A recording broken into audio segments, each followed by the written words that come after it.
And then eventually getting into, once we're kind of through a lot of these kind of tools and technologies, getting into some actual kind of on the ground applications of all of these things that we've been talking about. All right, so section 17.3, did I start the thing? I did.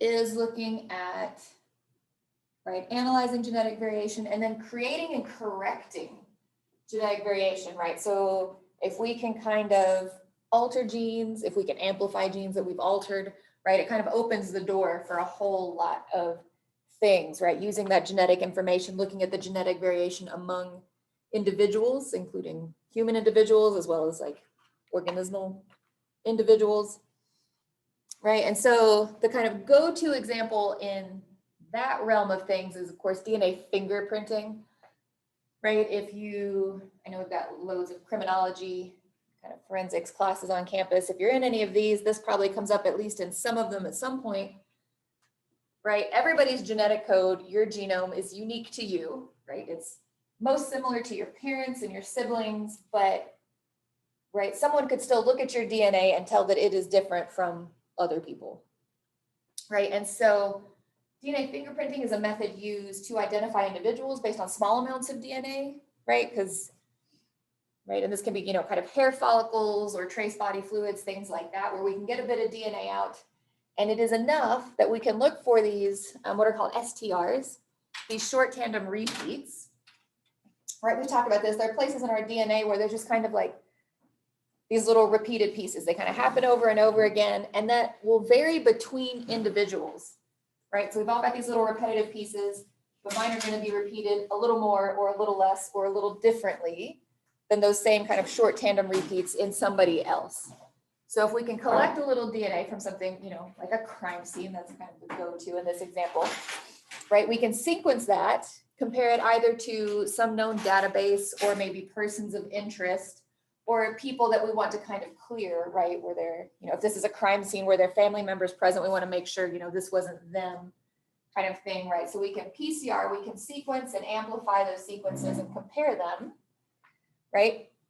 And calculate what we call probability of identity, right? So is it likely that this DNA belongs to either people we suspect or just people who happen to be in the area, right? Or we can rule them out, right? This person definitely had nothing to do with this. This is not their DNA. They were not there, right? So it gets used in that way, right? So we can just look at kind of the genetic variability that's already there, or we can create our own variability, right? And this walks into a whole kind of big space of technologies that get varying press, right? So we can create point mutations using PCR, right? Remember, point mutations are just where we kind of change or delete or add a single nucleotide.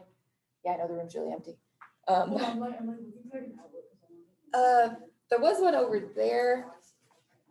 Yeah, no worries. Yeah. And so we can change a single nucleotide, which is a big plus because historically, right, kind of 1970s, we're still walking around with uranium in our pockets level science. They would just, if they wanted to mutate some DNA and see what happened, they would just like blast it with x-rays or chemical mutagens or all kinds of weird stuff. Really not safe, very, very dangerous. And of course that would make DNA mutate, but just in very unpredictable ways. Now we can do it in a more controlled, safer way, right? And one of those is using PCR. So, right, when we're doing PCR, we heat it up. So we have the two strands of DNA and that double helix that come apart. We've got single-stranded DNA. We have primers around the sequence we want. We can put primers on that are just slightly different, right? That maybe that, in this case, just have one little nucleotide that is different. They'll still attach on, we'll still get new DNA, and now we've incorporated right into that copy we just made this different nucleotide. We've created a point mutation in the DNA, right? And so we can do it through PCR, kind of by amplifying through the primers, or we can use similarly to the x-rays, but not in such a crazy way. Like during PCR, we can kind of vary the parameters and cause the DNA to kind of mutate and change a little bit just by kind of augmenting the environment that we're doing that PCR in. Either way, whether we're doing it intentionally or kind of at random, we can create these mutations and then analyze the effects of them, right? And all kind of basically in silico or in little tubes, right? Kind of separate from persons or animals. Conversely, right, we now very recently have the ability to directly edit genomes in vivo, in a living cell, in a person, potentially. We can change or insert new DNA sequences into living organisms, right? Which is just a bananas sort of thing. And this is because we've discovered, again, in bacteria, but bacteria just have this whole toolkit of just weird proteins. They have a protein in bacteria that is able, the protein's called Cas9, that can interact with specific DNA sequences to cut out and edit and change those sequences. So CRISPR is like the go-to example. So that's the one we'll walk through. It's the one that makes the news the most, I feel like. And CRISPR, not that you'll need to remember this whole thing, we just know it's called CRISPR, stands for clustered regularly interspaced short palindromic repeats. Sure, right? But these are just little short, simple sequences that are found in bacterial genomes, right? And this is cool. This is a form of a kind of adaptive immune response or adaptive immunity in these bacteria. So virus attacks cells, right? They inject their DNA in, the DNA kind of uses the machinery in your cell. That's what makes you sick because they kind of take over the place, right? If you're a bacteria, you're only one cell. So viruses are going to be a big problem for you. And one way that bacteria are able to fight viruses is that if they're attacked by a virus, right, their immune response attacks that virus, and they keep a piece of that virus's DNA, right, like as a note, as a record, and they just put it into their genome and hang on to it. Like, if you see this DNA again, right, this was a virus that came in, and they mark it in their genome with these short, simple sequence repeats, right? So they pull the DNA into their genome and they kind of put this tag on either end of it. All right. Now, if that virus comes back, what they can do then is they use that DNA, they transcribe and translate, or they transcribe that DNA to make what's called gRNA. So we needed another kind of RNA. We've got guide RNA. And this guide RNA can be used by this protein, Cas9, which is a nuclease, right? We remember nucleases. They're the enzymes that chop DNA up, right? So this nuclease protein, this enzyme, can use this guide RNA to find that DNA that they kind of noted down and remembered and chop it out of the attacking virus, basically kind of break the virus's DNA, right? By just cutting a chunk out. So it's no longer functional. So it's an immune system method in bacteria, right? Like, this virus come by before, I'm going to store this chunk of DNA, I'm going to just transcribe it, and this protein's going to go find it and cut it out of the attacking virus if it comes back, right? Now, that's all well and good. But kind of like we do with PCR, we can pull these different parts out, kind of use them to our own ends, basically.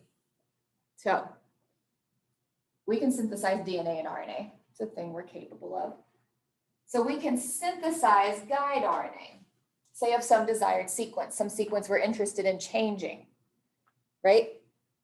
And so if we release that guide RNA and some Cas9 into a cell, the Cas9 will use this guide RNA, right? It picks up the guide RNA, it finds that sequence in the DNA we've put it in with, and it cuts it out.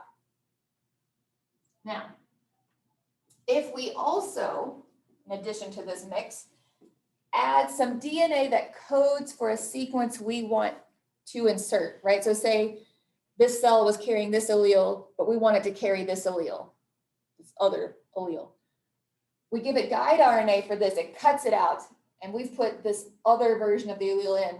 DNA doing what DNA does will fix itself using, right, the desired allele that we've placed in the tube or in the cell with it. Right, so you can basically get the DNA to replace the sequence you don't want with the sequence you do want, right? And so ways this has been used, right? The applications are kind of innumerable and bordering on kind of terrifying if you get a bit too far into the weeds with it, but kind of at the more medical and practical end of it, it's used to do things like, right? You can inactivate the HIV virus this way, right? You can use this in human cells the same way the bacteria use it, right? We know the DNA sequence for the HIV virus. So we can give a guide RNA for a chunk of HIV virus DNA, mix that with some Cas9, and we don't even have to give it more DNA, right? We're just going to chop that chunk out and break it, right? So you can inject that into a person who's infected with HIV, right? It'll go in and cut out chunks and inactivate the HIV virus in that person's system, which is kind of cool, right? You can also, kind of completing this, right? If we add double-stranded DNA of some desired allele, we can do things like treat sickle cell anemia. I think the first person, somebody's caught this on the news more recently than I have, and I think they started her treatment, I believe she's from Georgia, honestly. She has sickle cell anemia, and I think a year ago, or maybe like a year and a half ago, they began treating her using this method, right? Because we know exactly what causes sickle cell, right? You know exactly what causes sickle cell, right? There's an allele where an A and a T are swapped out for each other. So if we make some guide RNA for that section of DNA, right? So that Cas9 cuts it out, and we put in double-stranded DNA with the healthy allele, and it's the last I heard of it, it was working, right? Her cells, right, with the disease allele removed, will take up the healthy allele, and you can cure in that way sickle cell anemia, which was in no way possible before, right? So the idea of editing genomes has a lot of terrifying implications, but there are also some very kind of good and productive applications of this kind of technology. All right, well, let's just throw out all the buzzwords that people scare people with. So transgenics is kind of next step, right? And we've talked about this before, right? We kind of brushed into it when we were talking about the genetic code, right? Genetic code is universal. Pretty much every organism reads their DNA the same way, which means, right? You know, with CRISPR, we're just kind of changing out, you know, these alleles for healthy alleles, or cutting out pieces of things we want to kind of turn off. Transgenics is specifically taking DNA from one species and putting it into the DNA of another species. So a similar process, just kind of a specific form of this, right? And this we've been doing for a long time. And we'll talk about a couple ways that it gets done, right? So for research purposes, we do things like creating knockout and knock-in mice when we're studying certain genes, right? Mice being kind of a stand-in for humans if we're looking at diseases and other kinds of developmental patterns and things like that. And then also how we do this in plants, because there's a lot of kind of world food production, agricultural sort of implications, right, with augmenting crop plants.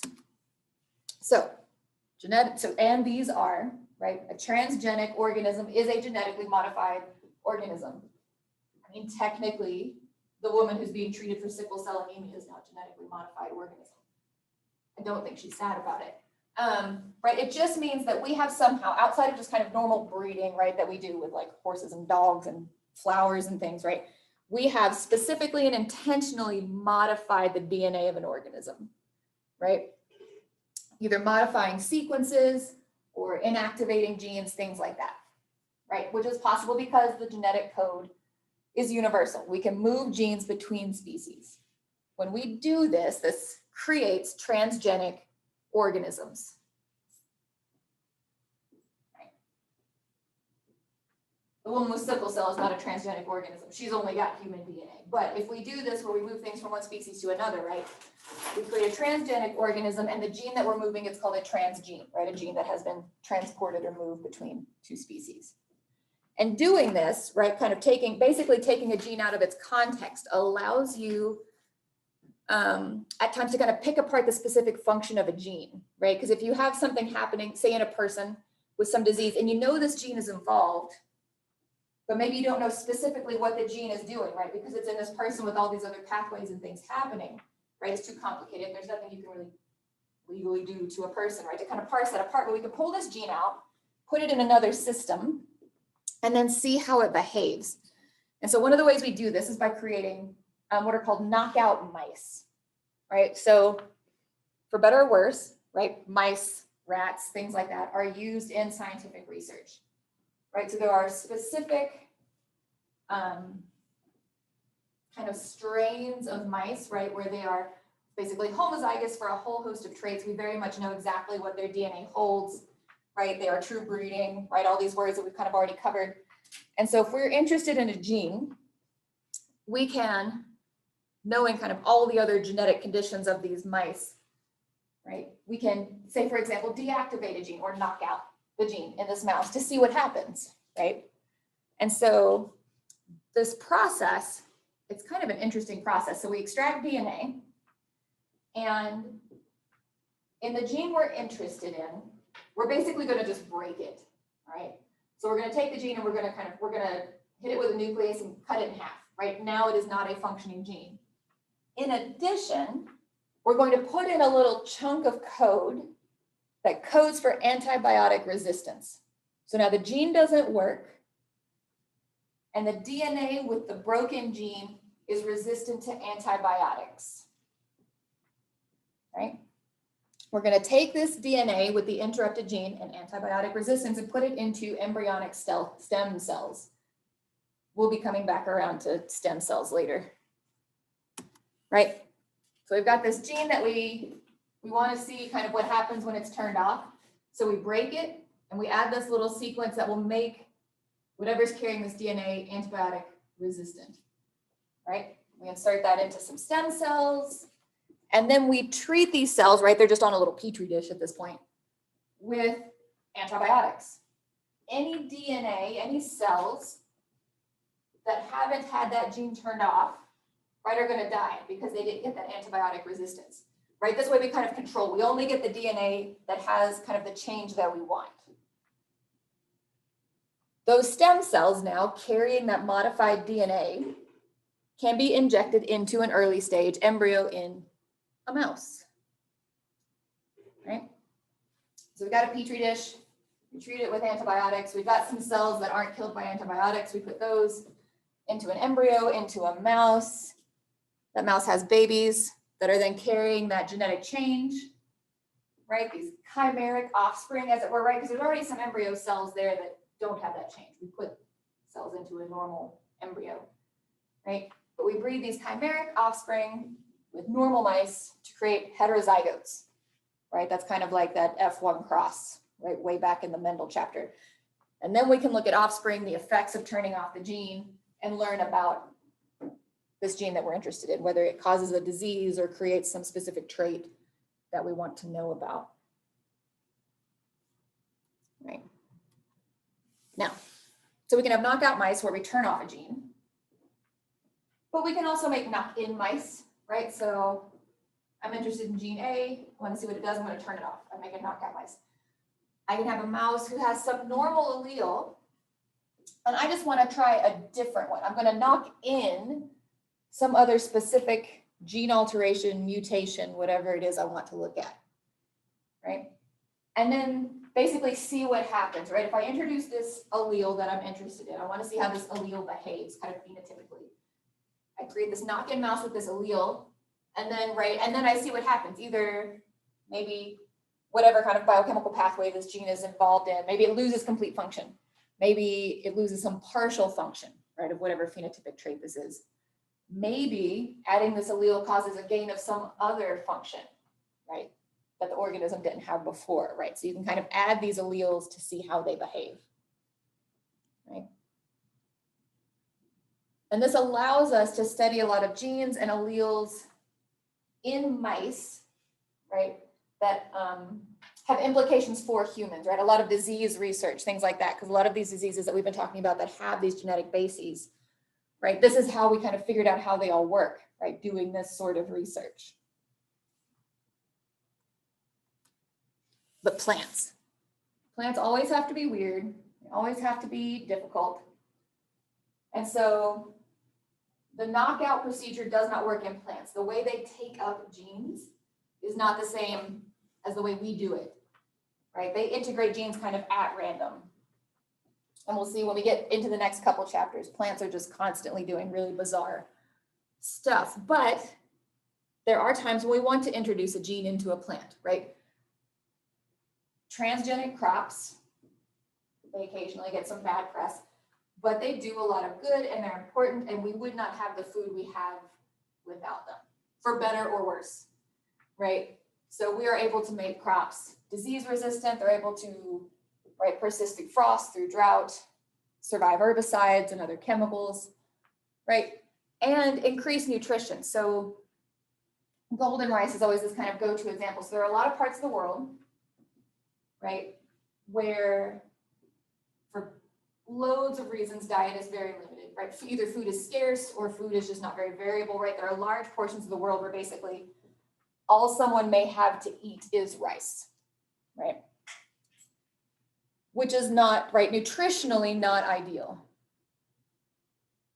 right? For example, vitamin A is a big one. So in areas where the diet is limited in this way, you tend to have a lot of vitamin A deficiencies, right? And it's costly, like in kind of the worst way, right? They attribute over 600,000 child deaths per year to this kind of vitamin A deficiency, right? Under the age of 5, and additionally about 500,000 cases of childhood blindness are all due to this vitamin A deficiency. So some researchers somewhere in Europe, I think, there's a bunch of places that are making this golden rice now. But this transgenic rice was made, and they basically inserted genes that allowed the rice to produce beta carotene, which is a vitamin A precursor, right? And then the research labs that created this golden rice, so what they call it, because it's got beta carotene in it, it is yellow instead of white. And they provide it for free to countries that kind of have these sort of problems, right? With these vitamin A deficiencies, right? So this is distributed kind of for free to all of these regions where they don't have anything other than rice to eat, right? So the benefits can be very substantial, but how do we do it if we can't just knock a gene in there? Well, we're going to pull some tools out of bacteria again. So bacterial transfer is one method. We're only going to talk about one method.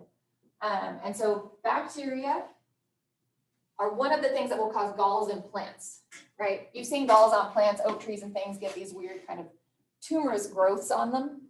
They are caused by lots of things, insects and other things, but one of the things that can cause them is a bacteria called Agrobacterium tumescens. And this bacteria carries a plasmid, right, a little circular DNA that will induce tumors in plants. The bacteria, just in their own kind of internal workings, are naturally capable of inserting this plasmid into plants, which will then cause a gall. So we can take this plasmid and change it, and then let the bacteria insert it into the plant. And so kind of in a bit of a workaround, insert genes into the plants, right? So we can replace the tumor-causing sequence with some other sequence of interest, say genes that will code for the biological pathway that produces beta carotene, for example. Right, so then the plasmid is going to insert these genes that we like into the genome of the plant, which then the plant integrates into its own DNA. Right, this is all done kind of in plates, similar to the initial stages of making like a knockout mouse. And then we can use those cells, right, because you can cell culture plants in a plate. We can use those cells to grow a mature plant that has that transgene in it. Right? We've got this bacteria with this plasmid that will cause a tumor, and we insert this gene of interest into that plasmid, introduce bacteria to plant cells. They're going to insert their DNA into this plant, and we can grow these cells into mature plants that are then carrying the gene that we want them to express. All right. Now, the last few sections of chapter 17 have to do with, or basically go through a list of applications of all the stuff we've been talking about, right? Kind of actual on the ground things that are going on around us pretty much all the time, right? So we're going to talk about things like bioremediation, biofuels, and basically all the different ways we can use microorganisms. So environmental biotech, right? Biotech is just using biological processes to produce things or kind of benefit ourselves or the environment. So environmental biotech specifically helps us to protect or repair the environment, right? To reduce our impact on the environment and to make the kind of necessary resource use that we kind of have to do more sustainable, right? So we can do all these things. We can recycle waste material. This also comes into kind of processes that are like creating renewable fuel sources, right? So we'll look at a few examples of that. So biofuels then are a big one, right? It's kind of a big research area currently, sort of like corn fuel or ethanol-based fuels, things like that. And the whole idea behind biofuels, right? Because we are, humans currently are, for better or worse, pretty tied to fossil fuels, right? There's no good way to kind of instantly stop using them in a realistic way. But we're using geologically, anciently fixed carbon, right? We're using literally from the Carboniferous, and it's a fixed amount of stuff. It will not last us. We will use it up at some point, right? But using various kind of biotechnological methods, we're able to pull fuel or create fuel using recently fixed carbon, right? Which we can kind of do in real time, right? Using things like crop plants like corn and algae that are fixing carbon, right? Plants fix carbon. We need carbon to run things. So let's let them do the work for us, right? So we can create these renewable, more environmentally friendly fuels, right? That we can basically produce in the quantities that we need, right? Not using this kind of fixed underground source. So we can culture microalgae, either in ponds or in containers, right? And they will produce lipids that we can convert them into fuels. So you get these kinds of processes like this. So specifically, we choose algae that are already kind of producing high lipid content stuff. We can make it a little extra renewable by using wastewater to power the thing. So we can pull in recycled water, right? Add some nutrients, add some carbon dioxide to these algae. They're going to grow, right? We harvest them, we extract oils from them, and then we refine that into biofuels that we can then use, right? And that is a renewable process, right? You can just continue to grow algae, right? Using wastewater, using carbon dioxide that's obviously definitely already in the air, right? And sunlight, which we've got no shortage of in the big scheme of things, right? So we can make biofuels. We can also use microorganisms. A lot of this is just due to the fact that microorganisms have like such an incredibly diverse set of metabolisms. You can basically get them to eat and produce anything if you find the right one. But so hydrocarbons are bad in the big scheme of things. So they are the pollutants that are created from burning fossil fuels, which, as we mentioned, is a thing that we're a bit tied to at the moment. But these hydrocarbons that get released when you burn fossil fuels don't go away, right? They settle into the ground, into the water, into marine systems, and last. They don't go anywhere. They stay there for decades. And so they'll accumulate, right, in the environment and in organisms. Ultimately can kill them, right, if it accumulates to the, to kind of an extreme degree, right? But again, we can kind of utilize the processes going on around us to do what's called bioremediation, right? So using microorganisms to degrade or metabolize these hydrocarbons, right? Pull them back out of the environment, right? And so this is really important, right? We're putting these hydrocarbons into the environment. They're killing things living in the environment. So using these kind of bioremedial methods are important and are helpful, right? And so there's a lot of biotech that goes into this, right? Trying to see how can we basically encourage the microorganisms to consume hydrocarbons, to pull those back out of the environment. So there's a lot of research looking into things like adding nutritional supplements to these microorganisms to make them kind of remediate for us faster, right? Or to even genetically kind of engineer or modify some of these microbes so that they break down hydrocarbons more efficiently and faster, right?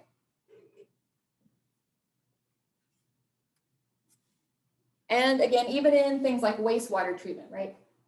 We definitely, just as humans generally in our day, produce a lot of wastewater, which has to be cleaned, treated before it can be released back into the environment in any sort of way. And so again, microorganisms can do this, right? So we can treat them with aerobic or anaerobic bacteria, so in the presence or not in the presence of oxygen.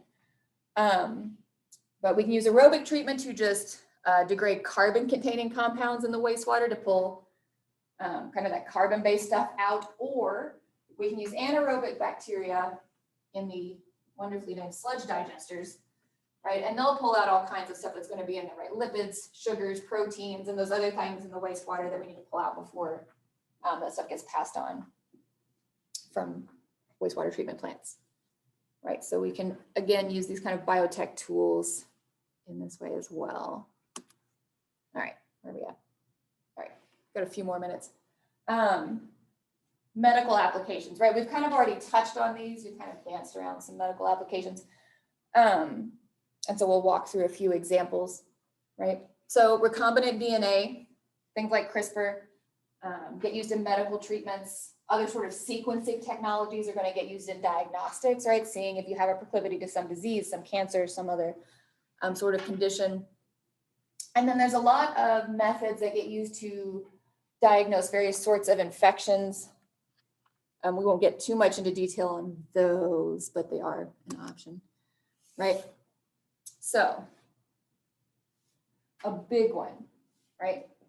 Type 1 diabetes affects a large number of people, right? And results when your pancreas can't produce enough insulin, right, to process the sugar you're taking in, right? Insulin is what starts the uptake of glucose. So if you do not have enough insulin, your blood sugar will spike, right? You can take insulin injections, right? Then you can take up your glucose, your blood sugar doesn't spike, and you can kind of carry on with your life. Historically, we just pulled insulin from pigs and used that. That is slow and difficult and involves keeping lots of pigs, right? But because we've got these recombinant technologies, right? We can take the genes that code for insulin from the pigs, we can pop it into a plasmid, into a bacteria, and have bacteria make insulin for us, right? So we're able to synthesize insulin using bacteria.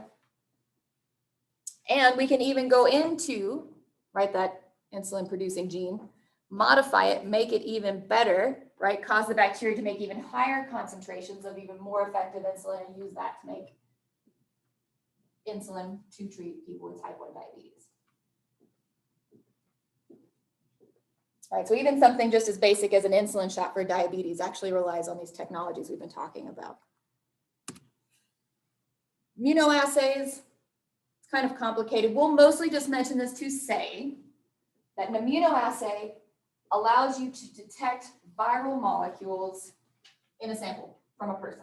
Is this person infected with this virus, right? It involves making antibodies against various viruses or bacteria that you're interested in, and then kind of treating a sample against it, right? Do antibodies for this virus react for this with this sample, which means that the virus is present, right? So this is the antibody test, right? The COVID-19 antibody test is kind of in this family of things, right? We take a saliva sample or whatever from a person, expose it to antibodies for the COVID-19 virus. If there's a reaction, the ethical fluorescent dyes and things. So basically, if it lights up, it tests positive for the virus. So we've got these immunoassays for virus detection. And we have things like stem cell therapy, which again, makes the news a lot. So embryonic stem cells are cells from an embryo, and they are pluripotent. And so pluripotent just means that that cell, right, it's not any specific kind of cell yet. It can become any kind of cell, right, which makes sense. An embryo hasn't developed into all the different organ systems or body parts yet. So all of those cells have to be able to kind of differentiate themselves and become all the parts that will become you, for example, right? Once they do kind of become something, right, once cells in your embryo start to become skin, those cells are only skin, right? That's kind of, they kind of enter into kind of a, well, not a dead end, but they become specific to some certain type of cell. Now, the thought is that we could use stem cells, right? If stem cells can become basically any kind of tissue, that we should be able to use them to repair or replace damaged tissues. And the results are, it depends, right? Bone marrow transplants have been successful, right? There are, and this is nice in the sense that it's a little less controversial, right? Because there are cells in your bone marrow that are stem cells. They're not as pluripotent as one from an embryo, But basically, the stem cells in your bone marrow can become any kind of connective tissue, right? So they can't become anything, but they can become a lot of things. So these bone marrow transplants become successful in treating things like leukemia, anemia, multiple sclerosis, right? Where we're needing to kind of replace some of these blood cells or other connective tissues. Mesenchymal stem cells are another one. They also, bone marrow, I said it wrong, bone marrow can differentiate into blood cells. Mesenchymal stem cells can differentiate into the connective tissue. It's been a long morning somehow, right? So these mesenchymal stem cells are good for making bone or cartilage. So there's thoughts that they should be able to treat various injuries, right? Where your tissue, your bones, your skin and things were very, very damaged. And you could use these stem cells to start to grow and replace the damaged or gone tissue, right? Depending on how extreme the injury is. Similarly, right, your heart is just a muscle. So this thought that it's in trials now, it's kind of ongoing research that this kind of therapy should also be able to be used to treat damaged hearts. So people who've gone through, had a heart attack, right, and the muscle in their heart becomes damaged, that you'd be able to use these stem cells to repair heart tissue. All kind of amazing in the realm of possibilities, but it's not kind of a perfect system. This is very expensive to do. You never, like, no individual has like loads of stem cells just sitting around. And honestly, you don't have, I mean, really only embryos carry completely pluripotent stem cells. So then you run into ethical and political issues, right? People feel very strongly about these sorts of things, what they think is right, what they think is moral or ethical. And those are things that have to be taken into account, right? We've got these technologies, they can do amazing things, but we always need to be mindful of the way we're using the things we have available to us, right? So we've got these various forms of stem cell therapies. Let's see. And then COVID vaccines, right? So the COVID vaccines, right, are kind of cool in that they basically play to all of these things we've been talking about, right? So these mRNA-based vaccines, they're not new, right? mRNA vaccines or mRNA treatments have been around for decades. They've been used to treat things like cancer, I think, for like the past decade. So while this kind of specific vaccine came through kind of pretty quickly, mostly due to having kind of a lot of money thrown at it really fast, but they were using these mRNA things to kind of trigger your immune system to fight cancer cells. So basically they just kind of retooled tech we already had, right? Because the coronavirus, we've all seen pictures of it at this point, has these little dew whackers sticking off the outside of it. And the dew whackers are no mystery to us. They are surface proteins. How many times have I said surface proteins in this class, right? And so our cells recognize coronaviruses by those surface, right? The name tag proteins. So what scientists do, right? It's just a protein. It's coded for by some DNA. If it's coded for by DNA, we can make RNA that codes for that little piece of protein, right? So you can code for this mRNA. You can kind of put a bit of coding on it so it doesn't fall apart, because that's a trick with mRNA, right? It's not going to last very long. You can inject it into somebody's cells, right? And it doesn't go into your nucleus. It never gets anywhere near your DNA, but in your cytoplasm, it gets picked up by ribosomes, and those ribosomes make these little spike proteins, which would be the, right, are the functional equivalent of that virus's name tag. So your cells see something they recognize as foreign and attack it. You have an immune response. That's why if any of us, if you've had the vaccine, that's why you feel cruddy, because your body thinks you've got a viral infection and it's doing all the things it's supposed to do when a viral infection happens. And then your body has, right, the immune response kind of mechanics in place should you actually be exposed to the real virus, right? There are no actual, which is great, right? Because now we can make vaccines that don't even have viral particles in them at all, right? And because it's mRNA, you inject it, your body makes the spike proteins, you make antibodies for those spike proteins, and the mRNA degrades, right? It doesn't last long, it's gone within about a day, right? So you kind of negate the possibility of anything really like long-term effects or anything like that. So it's a pretty brilliant form of vaccine, in my opinion, I suppose. All right, which I think, does that get us to the end of, yeah. So Monday, we're gonna start with agricultural applications. Folks in Zoom, we're done. Folks in the room, I'm gonna have to keep you for just like another couple minutes. Let me stop the record. Nope.